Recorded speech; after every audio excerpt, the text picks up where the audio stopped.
పూరా లోకల్ అందాల కాశ్మీరం హిందువుల రక్తంతో తడిచి యావత్ దేశం విచారంలో ఉంటే తెలంగాణ ప్రభుత్వం మిస్ వరల్డ్ పోటీల పేరుతోటి అందాలు ఆరబోసేటువంటి పోటీలు నిర్వహించేటువంటి పనిలో నిమగ్నమై ఉన్నది.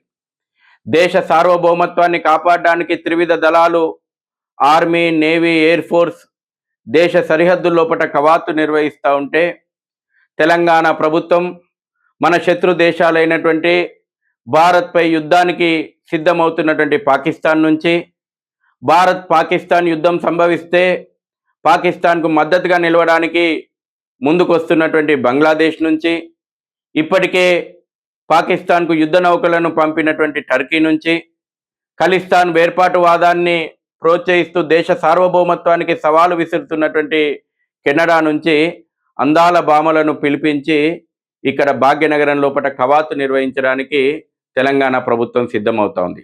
దేశంలోని అనేక రాష్ట్రాలు, దేశంలో అక్రమంగా ప్రవేశించినటువంటి పాకిస్తాన్, బంగ్లాదేశ్, రోహింగ్యా అక్రమ చొరబాటుదారులను గుర్తించి అరెస్టు చేసి తిరిగి పంపేటువంటి పనిలో నిమగ్నమైతే తెలంగాణ ప్రభుత్వము ప్రపంచ అందాల భామల యొక్క సేవ లోపట పూర్తి యంత్రాంగం, అటు రెవెన్యూ యంత్రాంగం, పోలీసు యంత్రాంగం అందాల భామల సేవ లోపట నిమగ్నమైంది.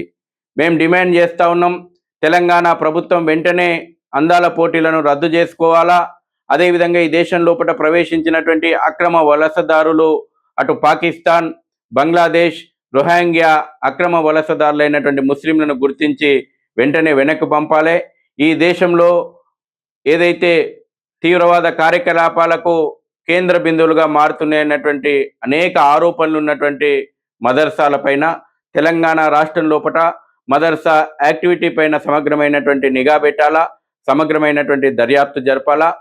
ప్రపంచ అందాల పోటీల పట్ల ఈ తెలంగాణ ప్రజలు చాలా ఆక్రోశం ఉన్నారనేటువంటి విషయము తెలంగాణ ప్రభుత్వం గుర్తించాలా. వెంటనే బేషరతుగా తెలంగాణ ప్రభుత్వం అందాల పోటీలను రద్దు చేసుకోవాలా.